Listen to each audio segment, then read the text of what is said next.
Good evening. It's just past 6 o'clock on Saturday, February the 12th. And in the news this week, congratulations go to Dorset County Hospital Maternity Unit, which has been recognised as one of the best in the country in the latest national survey results. The 2021 maternity survey published by the Care Quality Commission summarises the experiences of over 23,000 women who gave birth during January and February 2021. This was during the third COVID-19 national lockdown, of course. So the survey results this year reflects women's experience of care during the pandemic. The survey asked women about their experiences of care across the entire pregnancy pathway, from antenatal care, labour and birth, and postnatal care. Over 100 responses were received from patients for Dorset County Hospital. As well as delivering individual hospital reports, the CQC publishes a report which focuses on variation in results for care during labour and birth. Dorset County Hospital has been identified as performing better than expected. This is because the proportion of women who answered positively to questions about their care during labour and birth was significantly above the national average. Dorset County Hospital performed the same or better than other hospitals in all the survey categories. Particularly high scores were achieved for treating people with respect and dignity, having trust and confidence in staff, and the cleanliness of the environment. So well done to the maternity unit at Dorset County Hospital. Royal Mail has told us this week that stamps that we already have purchased will be unusable after January next year. And that's because the Royal Mail will be introducing a new style of stamp after a successful trial of the new design. And you can see the new design up on the screen. A special barcode will be added to the side of the stamp, but the Queen's head will still remain a part of the stamp. The barcode will make it possible to watch videos, messages, and much more information will be available by the use of the Royal Mail app and scanning the barcode. The current non-barcoded stamps will be phased out, but will be unusable. They'll be usable up until the 31st of January 2023, but after that date they won't be. The Royal Mail says the barcode will also help to introduce added security features and pave the way for innovative services for their customers. To help with the change, the Royal Mail is offering a swap system, and you'll be able to swap out existing stamps you've got between the 31st of March this year and the 31st of March next year. And you'll do this by downloading a form from their website, filling it in, and I guess attaching stamps and maybe possibly taking them to a post office. But we wait to be informed exactly how the system will work, and that will be up and running soon on the Royal Mail website. So that's new stamps coming in. Lots of people do buy ahead with their stamps as a way of saving money. So if you've got lots of stamps you've already purchased, you're going to need to swap them out if you want to use them after January next year. Go Girls, and there's a Go Girl up on the screen, welcomes the National Institute of Health and Care Excellence, otherwise known as NICE, decision to recommend the use of a new cancer drug, which provides a treatment option for patients with a common and aggressive form of advanced endometrial cancer. That's a cancer affecting the lining of the womb. The decision has been announced by NICE to issue a final appraisal determination, otherwise known as a FAD, if you want to know the acronym, recommending the use of Gemperli or Dostarlimab. Well, I don't know why all these medications have difficult names, but Dostarlimab is the drug, via the Cancer Drugs Fund. Today, beyond chemotherapy, there have been limited treatment options for women with advanced, recurrent and endometrial cancer in England. Now, patients whose cancer has a specific abnormality called MSIH or MMR deficiency have the opportunity to access immunotherapy with Dostarlimab. This is a step forward in improving outcomes for women with endometrial cancer by delivering a tailored treatment. Hilary Maxwell, who's the chair of Go Girls, said Go Girls were delighted to be part of the NICE process to advocate the importance of choice in advanced endometrial cancer. It's the most commonly diagnosed gynecological cancer in the UK and the 7th most common cause of cancer death in the UK. This positive outcome is the beginning of wider progress in the treatment and care of people affected by this devastating cancer. Go Girls formed in 2018 to support all women with gynecological cancers. Since its inception, the charity has grown significantly with 750 members across the UK and is supported by its patron, Helen Lederer, one of Britain's known faces in the field of comedy, writing and acting. Now, if you want more information on Go Girls, you can go to www.gogirlssupport.org. www.gogirlssupport.org. There we go.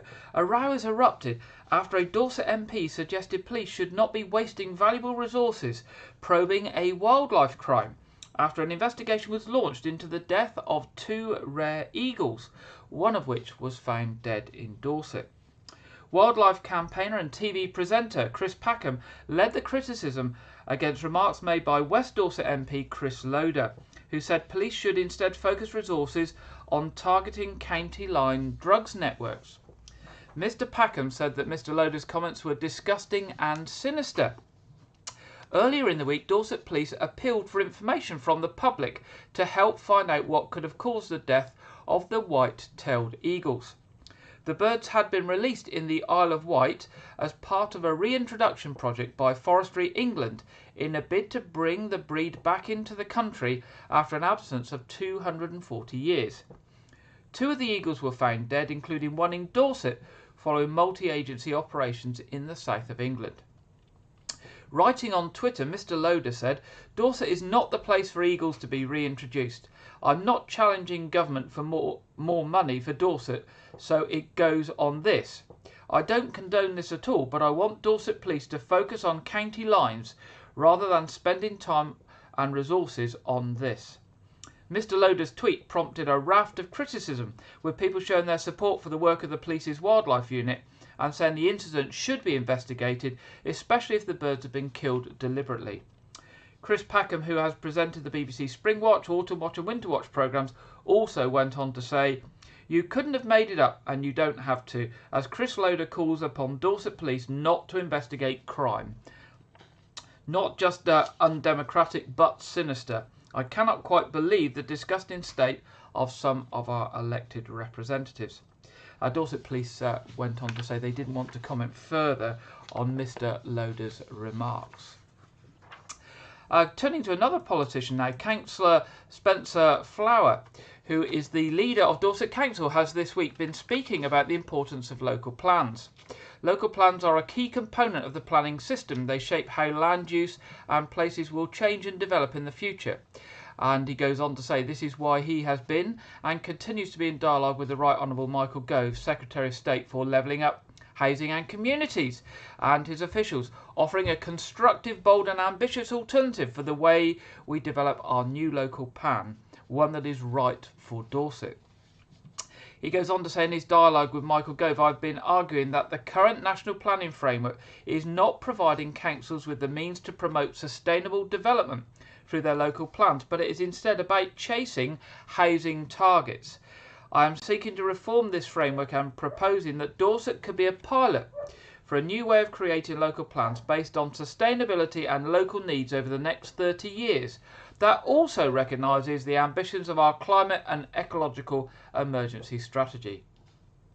We must have a local plan in place. Without one, we face the risk of unmanaged development in Dorset, but it has to be the right plan. Our hard-working and innovative planning officers have ensured the draft local plan is the best it can be, but it's constrained by the current legislation." As a result of the unprecedented 9,000 responses the public consultation received, many residents share Mr. Councillor Flower's views that the draft local plan chases housing numbers rather than prioritising the council's and local people's needs. Councillor Flower also believes it's better to have fewer, bigger scale new developments in Dorset, which bring in the necessary funding and infrastructure, rather than lots of small developments which put further pressure on already stretched community resources. And he's asked Mr. Gove to consider severe radical changes. Well, we'll have to see how Councillor Flower and Dorset Council get on with that. Officers from Dorset Police are appealing for information from the public to help locate a wanted man. Dwayne Farrell, who we can see on screen, is aged 31, and he is wanted on a prison recall after failing to comply with the terms of his licence. He has links to Bournemouth and Weymouth in Dorset, as well as Suffolk. He's around 6 foot 1 inch tall and of heavy build, and recently had a braided hairstyle with cornrow style braids. Police Constable Ben Aldous of Dorset Police said, "We have been carrying out our inquiries to locate Dwayne Farrell, but these have so far been unsuccessful. I'm now appealing to the public for anyone with information as to his whereabouts to please contact us." While we do not have any information to suggest Farrell presents a risk to the general public, anyone who sees him is urged not to approach him, but instead to dial 999 immediately. So if you see Dwayne Farrell, you should call 999 immediately. But if you've got any other information about his whereabouts, you should contact the non-emergency number 101, or you can contact the police anonymously through Crime Stoppers on 0800 555 111, where you can pass over information without identifying who you are. Weymouth Town Council is inviting sports organisations to be part of Weymouth's annual Beach Sports and Community Festival, and is offering grants to help local clubs run activities for younger residents. 2022 marks a decade since Weymouth hosted the Olympics and Paralympics sailing events. To celebrate this occasion, Weymouth Town Council will be working with local sports clubs to run a multi-sports event on Sunday the 24th of July, and this will round off their annual Beach Sports and Community Festival, which runs from the 12th to the 24th of July on Weymouth Beach. Weymouth Town Council are inviting clubs to register their interest now, because there is a lot of planning involved in putting on a festival of this size. They're hoping clubs will come forward who want to deliver a range of fun, beginner-friendly activities on the beach which are related to their sport and that young people can take part in. As a thank you and support to Bidding Young Sports Stars of the Future, each club delivering an activity as part of the Sunday event will have the opportunity to apply for a sports grant of up to £250 to be specifically targeted at the club's youth and diversity activities. The event ties in with the national Pass the Baton campaign, which highlights the successes of Team GB and Paralympics GB and the opportunities that came from London 2012.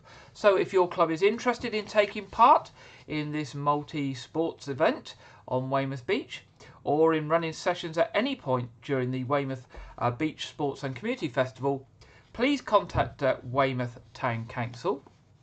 And the best way to contact them in respect of this is by email, and the email address to email is events@weymouthtowncouncil.gov.uk. That's events@weymouthtowncouncil.gov.uk, and they'd like to hear from you by Thursday the 31st of March. Thursday the 31st of March.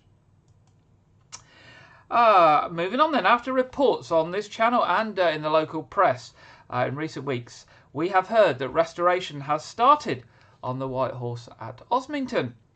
As previously reported, Dorset Council had assured residents that the iconic Osmington White Horse does not need saving despite losing its distinctive colour, and insisted the landmark would be looking its very best soon. It comes following concerns raised by former chairman of the Osmington White Horse Restoration Project, Geoffrey Codd, who was aged 90, who said he was saddened by the current sorry and dreary state of the White Horse. The local authority said it has now started the first phase of maintenance for the hillside chalk figure by defining the edging, clearing scrub and rebuilding the retaining walls. The monument, which is a local tourist attraction, requires annual spraying and other maintenance to stop weed growth and in order to keep its white appearance. Recently emerged that the figure had not been sprayed since 2019 because of the COVID-19 pandemic, and the local council no longer had a budget to restore it. However, Dorset Council have said, although there is no budget to upkeep the White Horse, the importance of the figure to the local community is understood, and they have an annual maintenance plan in place for it. The spokesman added, as planned, our countryside rangers are on site at Osmington Whitehorse this week. They have been defining the edge, clearing scrub and rebuilding the retaining walls. This gets the area ready for the bulk of the work set to take place in April and May. Now the White Horse is quite a large local attraction, isn't it? It's 280 foot by 320 foot large.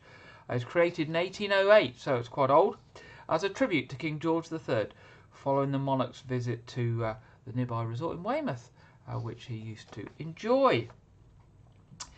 You can, keeping with local authority and local councils, you can have your say on local green space designation in Weymouth. If you're a resident, a community group, a landowner or a business, then Weymouth Town Council want to hear about the local green spaces that you value in Weymouth. The Weymouth Neighbourhood Plan Steering Group is calling on people to nominate local green spaces across the town. These will be considered in the Weymouth Neighbourhood Plan, which provides everyone in Weymouth with the opportunity to influence the decisions that will affect the town's future, from the way the land is used for housing, business, retail, leisure, and through to the protection of open green spaces. Local green spaces are defined as small pockets of land close to where people live, which are of particular importance to communities because of their beauty, historic significance, recreational value, tranquility, or richness of wildlife. If you would like to nominate a local green space, then you can put this forward for before the closing date, which is Wednesday the 6th of April. So you need to be in touch by Wednesday the 6th of April. Councillor David Northern, who's Vice Chair of the Neighbourhood Plan Steering Group, said protecting local green spaces that local people value is an important step in shaping Weymouth's neighbourhood plan. We know where most of these important spaces are located, but we're asking residents, businesses, community groups or landowners to come forward and tell us what local sites are important to them. The more people who join us in gathering this evidence, the stronger will be the case for formal designation within the Weymouth Neighbourhood Plan, providing similar protection to the Green Belt. Now, if you want further information on identifying local green spaces, pop along to the Weymouth Town Council website and you will find the information there.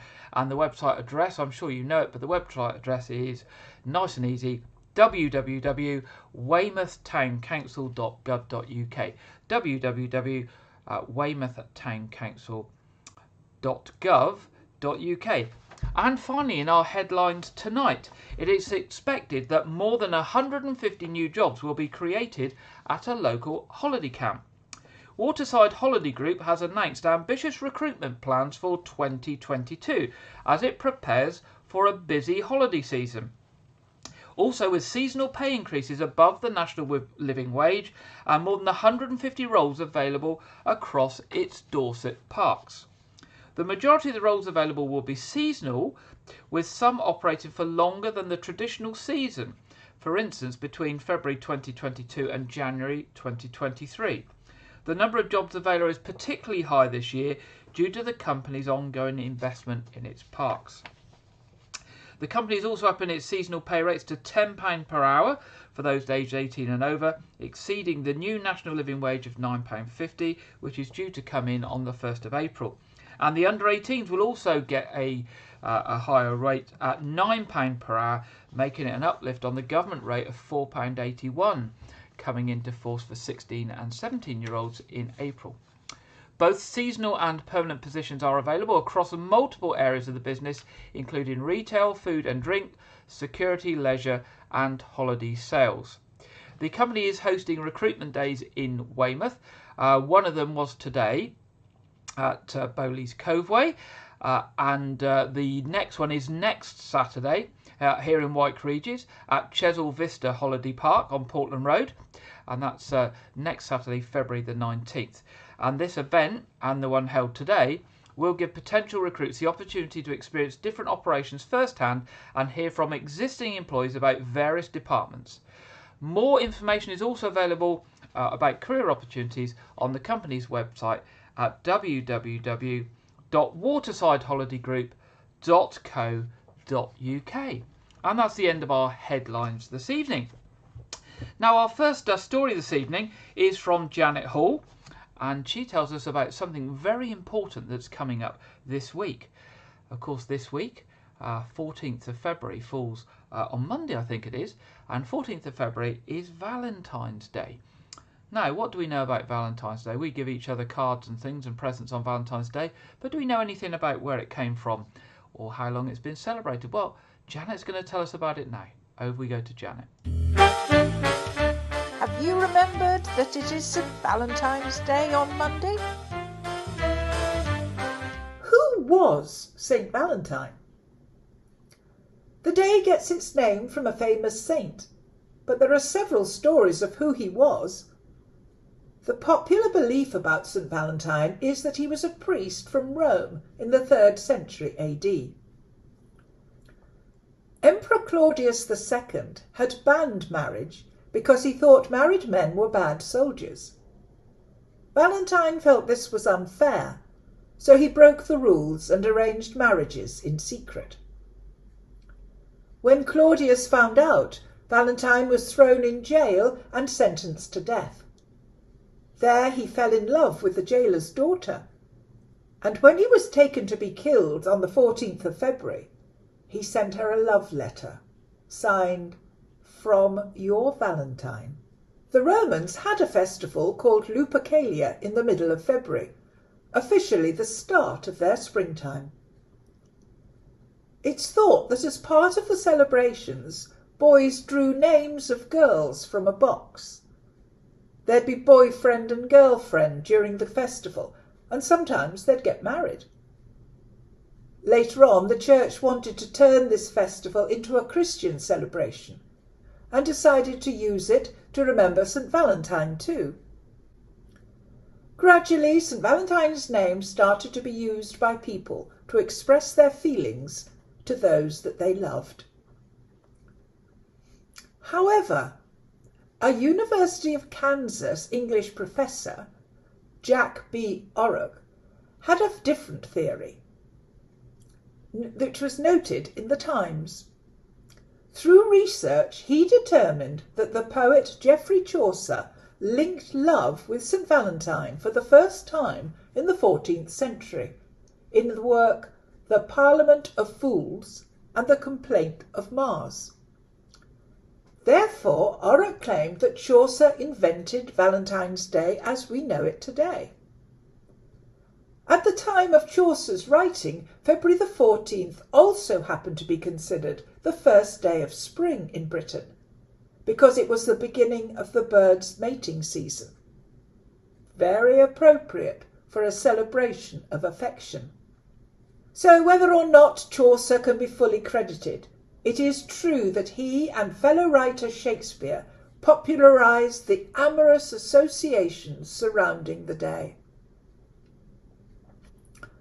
By the 1660s, when Samuel Pepys wrote repeatedly of Valentine's Day in his diaries, high-class Londoners were treating the belief as more light-hearted fun than a search for true love. Soon people began writing and exchanging love letters to celebrate Valentine's Day, and by the early 1910s, an American company that would one day become Hallmark began distributing its more official Valentine's Day cards. And then flowers, candy, jewellery, and more followed. And the rest, of course, is history. Here are some very old Valentine's Day cards. It's not all about St. Valentine, though. Cupid, that winged baby boy often seen on Valentine's Day cards and paraphernalia, is another symbol of this love-filled holiday, and it's easy to understand why. In Roman mythology, Cupid was the son of Venus, goddess of love and beauty. He was known for shooting arrows at both gods and humans and causing them to fall instantly in love with one another. While it's unclear exactly when Cupid was brought into the Valentine's Day story, it's certainly clear why. So, who are you going to send a Valentine card to this year? Well, thank you, Janet, for your background on Valentine's Day. And of course, was it the Romans or was it Chaucer? Aided by Shakespeare. Lots of interesting information there, some of which I didn't know. So thank you again, Janet. We do enjoy your pieces each week. Well, last week we marked the anniversary of the Queen's accession to the throne. And of course, the whole of this year is going to be a special year with events throughout the year to mark the Platinum Jubilee. And later this year, in June, we're going to have an extended bank holiday weekend to mark, specifically at that time, the Platinum Jubilee. So this week, our reporter Lydia is looking ahead to that bank holiday weekend and to see what sort of national celebrations we may come across over that bank holiday weekend. Last week we heard about the anniversary of the Queen's accession to the throne on the 6th of February. This year Her Majesty the Queen will become the first British monarch to celebrate a Platinum Jubilee, marking 70 years of service to the people of the United Kingdom, the realms and the Commonwealth. A number of national events are being organised to mark this very special and nationally significant occasion, culminating in a 4-day UK bank holiday weekend from Thursday 2nd to Sunday the 5th of June. The idea of the extended bank holiday is that it will provide an opportunity for people to enjoy the national celebrations, but also to come together as local communities to celebrate the historic milestone.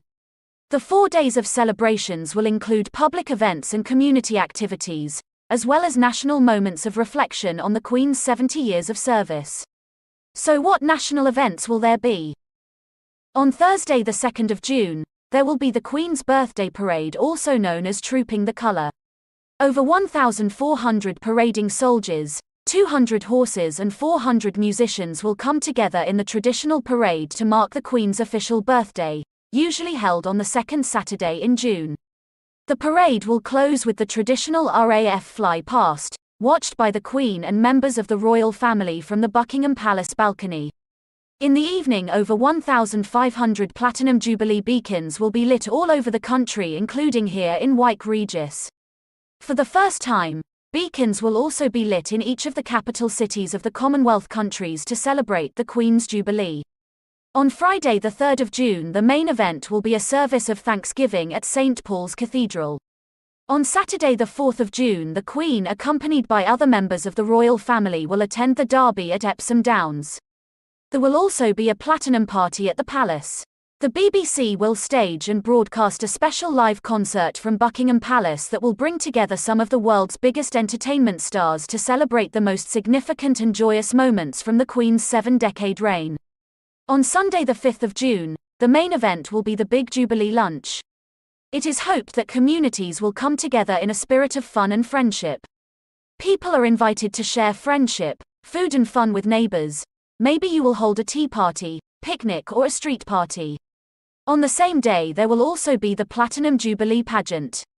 Artistic performers, dancers, musicians, military personnel, key workers and volunteers will unite to tell the story of the Queen's 70-year reign in an awe-inspiring festival of creativity. The London-based pageant will combine pomp and ceremony, street arts, theatre, music, circus, costumes as well as cutting-edge visual technology, drawing on talent from every part of the United Kingdom and across the Commonwealth. In addition, throughout the year there will be other initiatives to mark the Platinum Jubilee, including the Queen's Green Canopy and the Platinum Pudding Competition. If you are organising events in your street, community, workplace or school, we would love to hear from you. Do let us know. Back to Gary in the studio. Thank you, Lydia. And as Lydia said there, if you are organising any events, do let us know. There's quite a lot being planned for Wyke Regis. I'm already aware of, and we will bring news on those to you. So do keep those dates free from the 2nd through to the 5th of June. Lots going on in Wyke Regis for families, and hopefully you'll be part of that. Or of course the wider Weymouth and Portland areas. Do let us know. news@wykeregis.tv. We'd love to share them with the community and maybe pop around and visit some of them over that weekend and see what people are up to, and then report back after the event. So that's the main part of our news features this week, a bit shorter than usual. And now we're going over to the Met Office for the weather forecast, and this week we're joined by Aidan McGivern. Hello again. Following a fine Friday for most of us, it's now going to turn unsettled as we head into the weekend. Spits of rain pushing southeastwards during Saturday night as this weather front moves further south for a time, but you can see it's all connected back to another area of developing low pressure, which then pushes in. It's picked up by the jet stream you can see there, and it deepens across the country on Sunday morning. And that also will bring widely wet and windy weather for the second half of the UK. So damp evening to come on Saturday night, with spells of mainly light rain and drizzle at first for southern parts of England and South Wales, before the rain turns more persistent and heavy once again by dawn across Wales and the southwest. Of course, with the wind and with the rain arriving, it's going to be a mild night for most of us. Some clear spells for Scotland and Northern Ireland, just showers here in the far northwest. But Sunday, for the vast majority away from central and northern Scotland, it's a wet and windy day. Coastal gales for the south coast, heavy and prolonged rain in places, particularly over Wales, where the rain really mounting up through Saturday and Sunday, 60, perhaps 100 millimetres in some of the more exposed spots, so a yellow warning in force. That could cause some issues. And then by the end of the afternoon, the heavier rain there across southeastern parts with the brisk wind. So all in all, a wet and windy Sunday for the vast majority, but one exception, northern Scotland, staying largely bright and dry here with just a few showers for the Northern Isles. Of course, we'll have much more on the weekend's weather on our social media channels, but for now, have a good one. Bye-bye. Thank you very much there, Aidan, for that national forecast. And looking at the local forecast for the week ahead, I'm afraid it's not too good. It's going to be very changeable. And look, those spots of rain every day of the week. 3 spots tomorrow and 2 spots every other day. With some sunny spells, though. So it's definitely take your coat and brolly with you this week. Not too cold, though. I mean, we had a cold day yesterday, and actually the car was frozen up both inside and out yesterday morning. But it looks like it's going to be a bit milder, but back to that dull and wet weather. Hopefully with a few sunny spells to brighten us up through the week as well. Looking at our traffic and travel, roadworks the coming week. The Portland Road roadworks continue with traffic light, so you can expect delays there at times. Buxton Road, still 2-way traffic lights there until the 25th of February.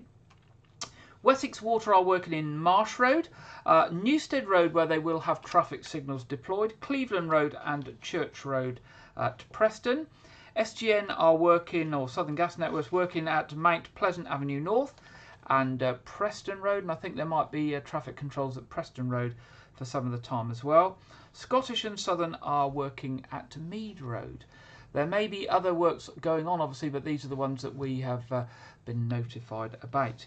Still on the trains, the best advice on the trains due to staffing, and we still haven't heard whether they're going back to the full timetable yet. It is thought that that will be soon. The best thing is to check ahead of travel. Certainly travel into places like London from Weymouth is taking a lot longer at the moment because the trains are stopping at every station because there are fewer trains. But hopefully the regular service will get back soon. But do use the Journey Check website to check ahead and plan your journeys. Now, for Great Western trains, if you're going to Bristol and that direction, the website is journeycheck.com/Great Western Railway.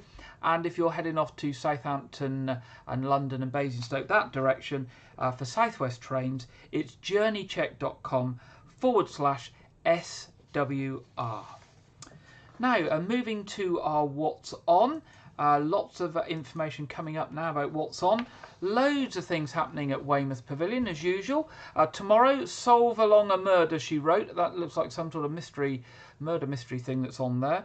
16th of February, Shakespeare by the Sea. 17th of February, Friends, the musical parody. 18th of February, the UK Rock Show. 23rd of February, one of my favourites, Milton Jones, the comedian, is there. 25th of February, The Sound of Springsteen. And 26th of February, an audience with Harry Redknapp. Of course, you can get more details and book tickets on the online website, weymouthpavilion.com, or by phoning the box office on 01305 783 225. Lots of events coming up also at the Knowth Fort. They're starting to populate their website with what's happening this year. 15th to the 27th of February is a top secret half-term spy mission. Obviously something there for the children. A science festival on the 19th and 20th of March. Easter activities April the 9th through to the 16th. Dorset Art Weeks, they're getting involved in May the 21st to 29th. They're going to have things going on for the Platinum Jubilee celebrations on the 2nd of June to the 5th of June. Don't know what yet, but I'm sure we'll see details soon. And then a Victorian weekend on the 23rd of July to the 24th of July. And as we said, Queen's Jubilee weekend, 2nd of June to the 5th of June. Lots of things will be going on in White Regis. We'll be starting to tell you about those soon. Maybe some details next week to start getting you thinking about whether you're going to get involved. And if you've got anything planned, do let us know so we can include your information as well. Moving on to the film section this week. Last week we actually covered a film that we'd covered before that was up for some BAFTA awards, and we're doing exactly the same this week. Again, this week a film that we featured about 6-7 months ago, I think it was, is up for 5. Well, it says 5 BAFTAs, and then in my notes it says 4. So it's either 4 or 5 BAFTAs, but they're certainly up for a number of BAFTAs. And it is the film King Richard. And it says here, nominated for 4 BAFTAs, including original screenplay and supporting leading actor for Will Smith and supporting actress for Anjanui Ellis. Anjanui, that's it, yeah, I think that's right, yeah. So it's King Richard, okay, and it also arrives on digital download and DVD this month as well. I think the digital download is already up and running in the week, but it's available on DVD from the 21st of February as well. So, what's it all about? Well, armed with a clear vision and brazen 78-page plan, Richard Williams, played by Will Smith, is determined to write his daughters Venus and Serena into history, and they're played by Saniyar Sidney and Demi Singleton. Training on Compton, California's abandoned tennis courts, rain or shine, the girls are shaped by their father's unyielding commitment and their mother's balanced perspective and keen intuition. Defying the seamlessly insurmountable odds and prevailing expectations laid before them. Based on the true story that will inspire the world, King Richard follows the uplifting journey of a family whose unwavering resolve and unconditional belief ultimately delivers 2 of the world's greatest sports legends.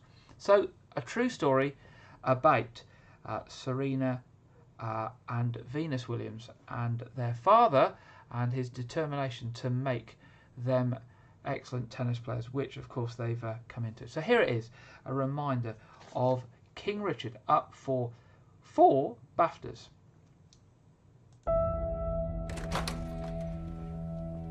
What's going on? Everybody okay? They got a call, said there was trouble in the house. Oh, okay. Yeah. Okay. You all need to look around? It's a little wet for practice, don't you think? Don't the girls have schoolwork to do? They do their homework. Tundi's first in her class. Lynn and Isha are too. Now, I don't even mind you saying we hard on these kids. You know why? Because we are. That's our job, to keep them off these streets. You want to check on the kids? Let's check on the kids. We got future doctors and lawyers, plus a couple tennis stars in this house. The chances of achieving the kind of success that you're talking about is just very, very unlikely. Okay, you making a mistake, but I'm gonna let you make it. Watch them hit a few balls. All right. So tell me your names again. I'm Venus. I'm Serena. So what'd you think? I wrote me a 78-page plan for their whole career before they was even born. Yeah, baby, yeah! These girls so great, how come I've never heard of them? They're from Compton. It's okay. They're just not used to seeing good-looking peoples like us. She's nervous. Take a step up. Maybe she ought to take a few more steps up. Just get someplace safe. I think you might just have the next Michael Jordan. Oh, no, brother man. I got me the next, too. This next step you about to take, you're not gonna just be representing you, you're gonna be representing every little black girl on earth. I'm not gonna let you down. How could you?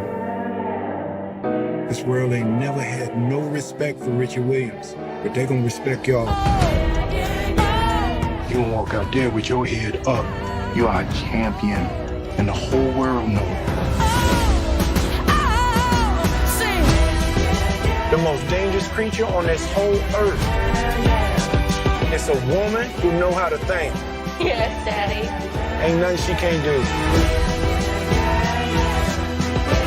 You gonna show them how dangerous you are?